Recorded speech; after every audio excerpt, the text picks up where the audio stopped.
Igihe cy'isaha zitatu zirumanye neza ni kuri Katedrale Regina Mundi. Aha ni naho hariko habera imisa yo kwibuka ku ncuro ya 26 igandagurwa rya Perezida Cyprien Ntaryamira nabo bari kumwe. Musenyeri Gervaze Banshimiye ubusa yasomye imisa ati ntabagenewe gutwarwa n'abagenewe gutwara. Twumvise ingene Imana igize iti nguyu umusavyi wanje, nguyu umusavyi wanje, nguyu uwo nitoreye ngo azanire intara ubutungane. Baraheza baramudonda nyifato yiwe abwirijwe kuba ameze. Ngo nguyu umusavyi wanje, nguyu uwo nitoreye ngo azanire intara ubutungane. N'iryo jambo tuzi neza ko ryari ryerekeye Yezu umwana w'Imana mu gihe yari akiburwa n'abahanuzi.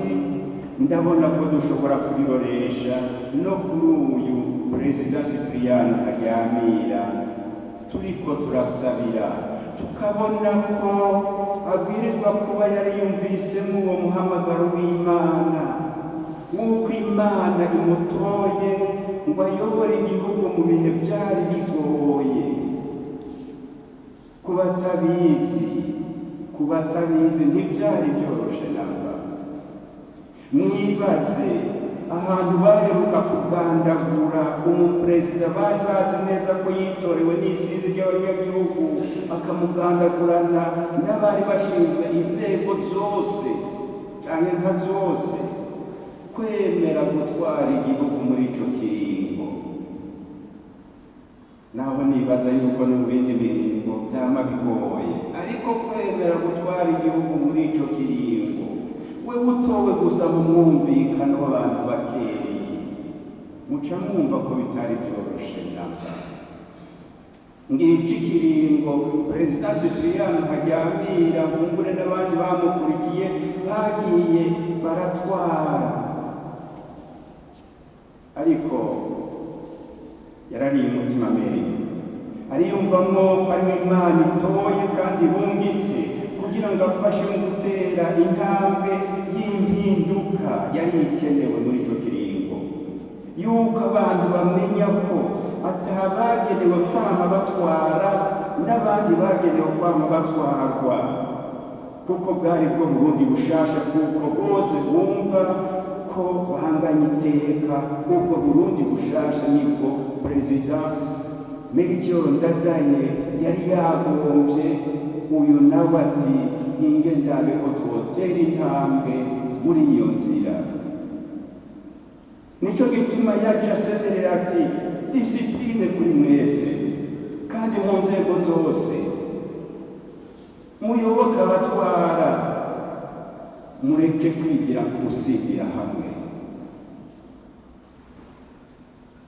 Iyo nzira y'uko bose bumva ko mu gihugu twese tunganye iteka, naho yaciye kure, uko ndabibona yarahavuye akunda. Hasigaye rero ko twese tumenya kuza turasangira ivy'Imana yadusangije, tukamenya ko baba bamwe canke baba abandi bashobora gutwara igihugu, mugabo bagatwarira bose kandi bagatunganiriza bose, bitavye ijwi ry'umukama, ijwi ry'Imana ibatora, ikabarungika, ikabatuma kugira ngo hagire ico bamariye igihugu mu gihe runaka. Igihe cy'isaha zitanu ibirori vyo kwibuka Cyprien Ntaryamira nabo bagandaguranywe byace bibandaniriza ku ntatemwa zabo bahisi. Aha rero bakaba baciye ku mayange ku buzima bwa Cyprien Ntaryamira. Mu 1992 yari mu rwego rukuru nshingwabikorwa rw'umugambwe Sabanyaprojebu ajejwe ibibazo by'ubutunzi, membre du bureau politique chargé des questions économiques. Imirimo yarangiye mu kwezi kwa Ntwara 1983 niho yahunguka agaruka mu Burundi. Mbere yatanze amezi 6 Melchior Ndadaye. Hanyuma ashitse ngahe yaciye aronka akazi buno nyene mu bushikiranganji bw'uburimyi n'ubworozi, aba umuhanuzi ajejwe imirimo muri SRD mu ntara ya Buragana. Hanyuma mu 1993 niho bamwegurira ubushikiranganji bw'uburimyi n'ubworozi bushikashikire intebe yo kuba umukuru w'igihugu igenekerezo rya 5 ukwezi kwa kabiri 1994 asubiriye nyene cyubahiro Melchior Ndadaye yari yakanye. Haciye amezi abiri gusa agandagurirwa mu ndege ku kibuga cy'i Kanombe i Kigali mu Rwanda ari kumwe n'umukuru w'igihugu cy'u Rwanda Habyarimana Juvenal. Aho hari kugerekerezo rero rya 6 ukwezi kwa kane 1994. Ico gihe yari kumwe n'abashikiranganji babiri bo muri leta arongoye. Ciza Bernard yarajejwe ubushikiranganji bw'iterambere ry'amakomine no gusanura ivyasambutse, na Simbizi Siriake yarajejwe ubushikiranganji bwo guhanahana amakuru akaba n'umuvugizi wa leta. Hanyuma Perezida Cyprien Ntaryamira yaragiye imbere no kunagura ubwenge ahatari hake mu bihugu bya Buraya, aho twavuga mu Bufaransa no mu Butaliyano, muri leta zunze ubumwe za Amerika i California, no mu bihugu bya Afrika nka Cote d'Ivoire, Addis Abeba, no muri Ethiopia, eka no muri Zimbabwe. Eka n'umuhisi Cyprien Ntaryamira hari impanuro yasigiye abarundi. Uburundi ntibuzokwigera bugabugwamwo kubiri canke gutatu. Abarundi bose nibasubire hamwe, bafatane mu nda mu kugarukana amahoro, mu kubogora umutekano, igihugu cacu gisubire kunaga. Uwo wese arota arondera gusongera isibe ngo Burundi bugume mu kaga, mu mwamirire kure atagukingira ikibaba ikibi. Tugiye gufata imigambi irashe yo gutuza ubwicanyi butera bwimonogoza mu Burundi.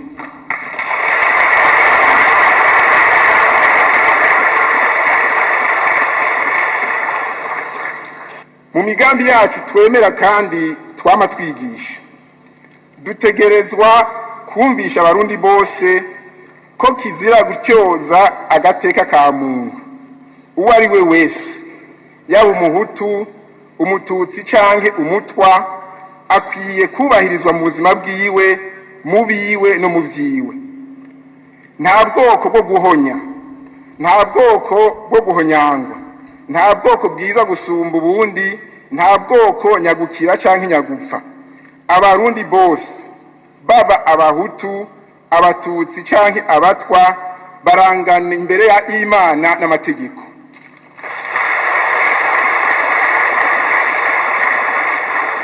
Ibyo biheze bashize amashugwe ku ntatemwa ya Cyprien Ntaryamira n'abo bagandaguranywe aho bari mu ndege.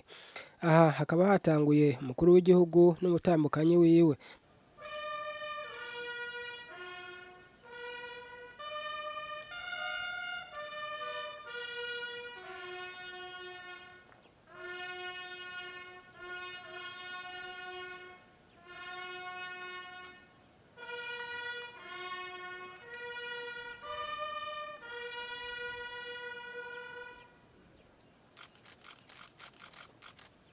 Hakurikira abaserukira ibihugu byabo mu Burundi, haca abandanya umuryango wa muhisi Cyprien Ntaryamira n'abo bagandaguranywe.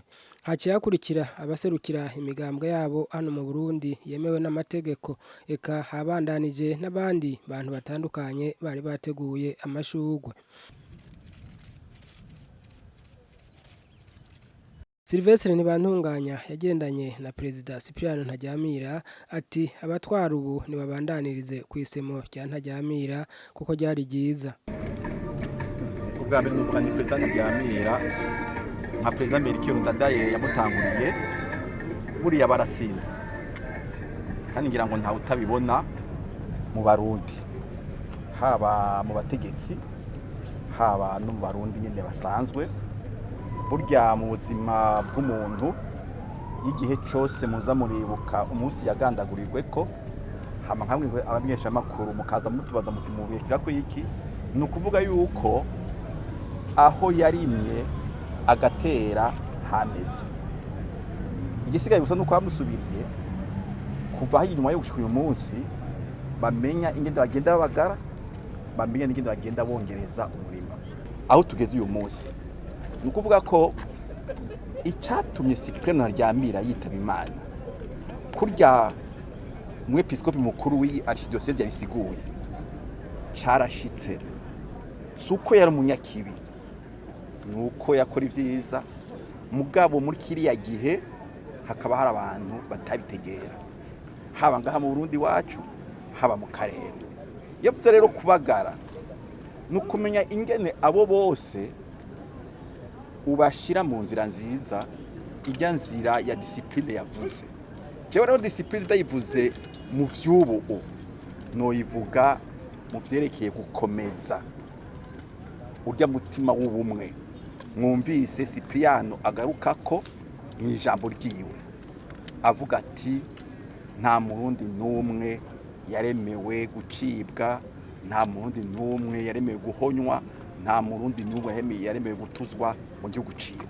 Iryo jambo rero rirakomeye, ni ukuvuga yuko abagira bati turi abaragwa biwe, baba mu banyapolitike baba n'ahandi, iryo jambo ariryo bokogerako. Ubu rero nkabona yuko hari byari biteye ubwoba kiriya gihe kurya umwepiskopi kandi yabisigaye dabigarukeko, mugabo bitakiriho. Kera hariho inzego zatebwa abantu kuko zarimo abantu bamwe, ubu ntibikiriho. Kera abantu baratinya kumva ijambo imigambwe myinshi, ubu ntibikiriho.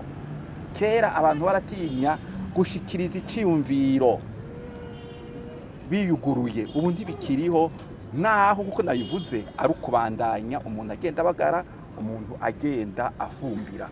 Abere Gashatsi umukuru w'umugambwe wa Rwagasore ati mwiragi ry'umuhisi tutegerezwa gusabikanya, kandi atukuri koja habona ku rupfu rw'umuhisi Cyprien Ntaryamira narijya yarasiwe mu ndege itari itumbereye ku gataka k'u Burundi.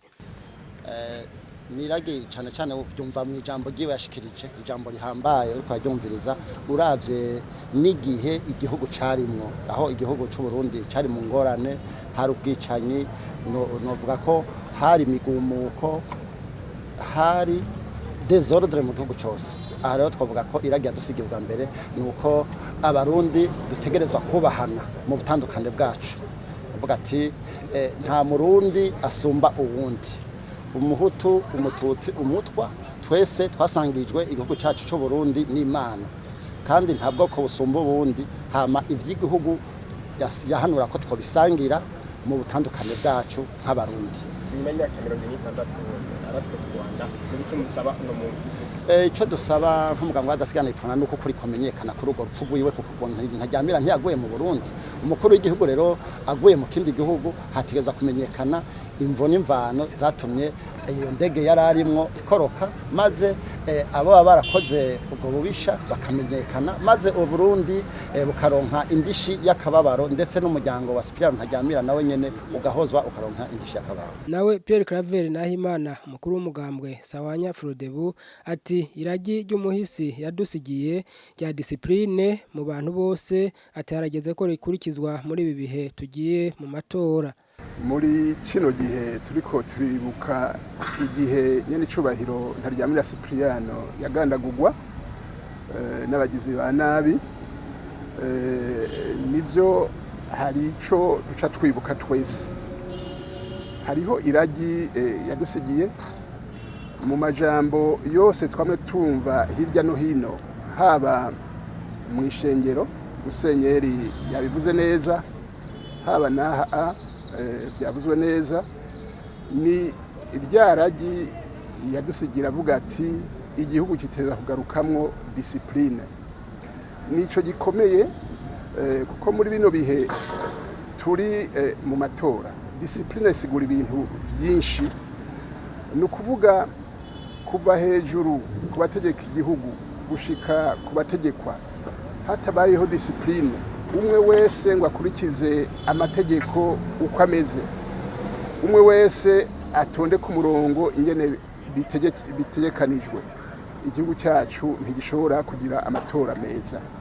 Haba muri seni, haba mu bajejwe umutekano, haba mu bategetsi bari twita ba guverineri, aburamatari, abasitanteri, abakuru imitumba n'abandi, na twebwe abenegihugu dutegereza kugira disipurine. Icyo ni ikintu gikomeye cyane rwose yadusigaranye mu gihe tutocubahiriza aya matora ntashobora kugenda neza na gato.